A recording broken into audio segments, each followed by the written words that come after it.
জুলাই গণ অভ্যুত্থানের রংপুর সবাইকে বাংলাদেশের দ্বিতীয় স্বাধীন মুক্ত বাতাসে অসংখ্য শুভেচ্ছা। আমরা 5ই আগস্টের পরে সব জায়গায় আমাদের বার্তা পৌঁছে দিচ্ছি যে আমাদের যুদ্ধ এখনো শেষ হয়নি। আমাদের যুদ্ধ কি শেষ হয়েছে? যে লড়াই আমরা শুরু করেছিলাম বৈষম্যহীন এক বাংলাদেশ বিনির্মাণ করার জন্য, সেই লড়াই কি এখন শেষ হয়েছে? আমাদের গণ অভ্যুত্থানকে আমাদের চূড়ান্ত বিজয় এনে দিয়েছে। আমরা বলেছি এই গণ অভ্যুত্থানের মাধ্যমে আমাদের আংশিক বিজয় অর্জিত হয়েছে। আমাদের চূড়ান্ত বিজয় অর্জিত হবে তখন যখন আমরা গত 16 বছর ধরে শেখ হাসিনার কায়েমকৃত ফ্যাসিবাদকে বিরোধ করে একটি স্বাধীন রাষ্ট্র কাঠামো গঠন করব, যেখানে শেখ হাসিনার মতো কোনো ফ্যাসিস্ট তৈরি হবে না। ছাত্র সমাজ এখন পর্যন্ত ঘুমিয়ে যায়নি। আপনারা লক্ষ্য করবেন 5ই আগস্ট পরবর্তী সময় থেকে ছাত্র সমাজকে বিভাজিত করার জন্য কত ধরনের চক্রান্ত করা হয়েছে। বাংলাদেশের প্রত্যেকটি জায়গায় জায়গায় গুরুত্বপূর্ণ সেক্টরগুলোতে শেখ হাসিনার দোসররা বসে রয়েছে।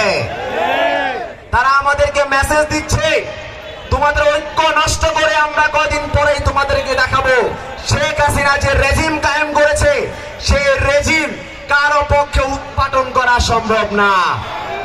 কিন্তু আমরা বলতে চাই, ছাত্র জনতার যে শক্তি শেখ হাসিনা গত 16 বছরের ফ্যাসিস্ট সরকারকে পতন ঘটিয়েছে, ঠিক একইভাবে ছাত্র জনতা ঐক্যবদ্ধ থেকে আমাদের এই ফ্যাসিবাদের লড়াইকে সামনের দিকে আমরা এগিয়ে নিয়ে যাবো ইনশাআল্লাহ। আমাদের যে রাষ্ট্র সংস্কারের আন্দোলন শুরু হয়েছে, সেই রাষ্ট্র সংস্কারের আন্দোলন কোন অপশক্তি বাধাগ্রস্ত করতে পারবে না। আমরা দেখতে পাচ্ছি আওয়ামী লীগ শক্তিগুলো, ফ্যাসিস্ট শক্তিগুলো তারা চতুর্দিক থেকে 2.5 মাস পর মাথা চাড়া দিয়ে উঠছে। তারা বলছে না শেখ হাসিনার সরকার বারে বারে দরকার। তারা কিন্তু এটা গত 2.5 মাসে বলতে পারেনি, তারা এখন কেন বলছে? তারা আমাদেরকে মাথা দেখাচ্ছে, সাপ তার মাথা বের করছে।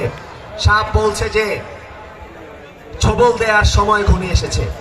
আমরা বলতে চাই, সাপের মাথা কেটে ফেলার জন্য আমরা এখন পর্যন্ত রাজপথে ঐক্যবদ্ধ আছি।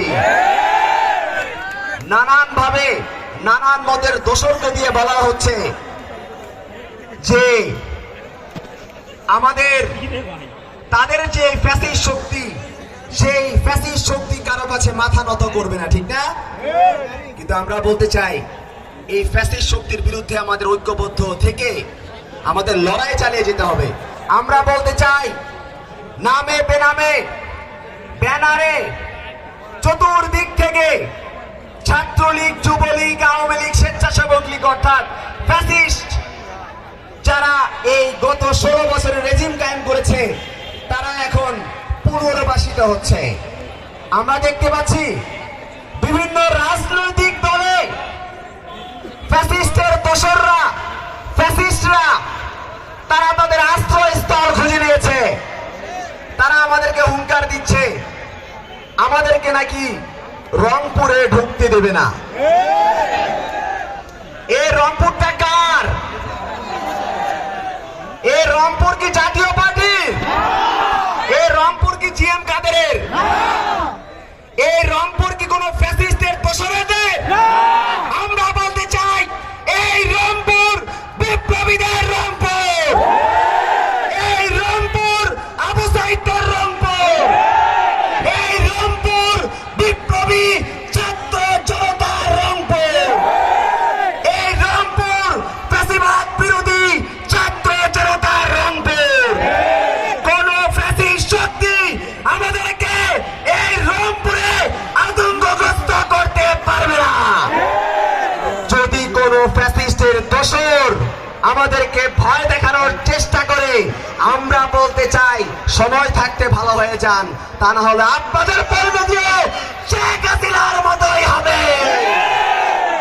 আপনাদেরকে আমরা পালাতে বাধ্য করতে চাই না। আমরা বলতে চাই, আপনারা সংশোধনের পথে আসুন। আপনারা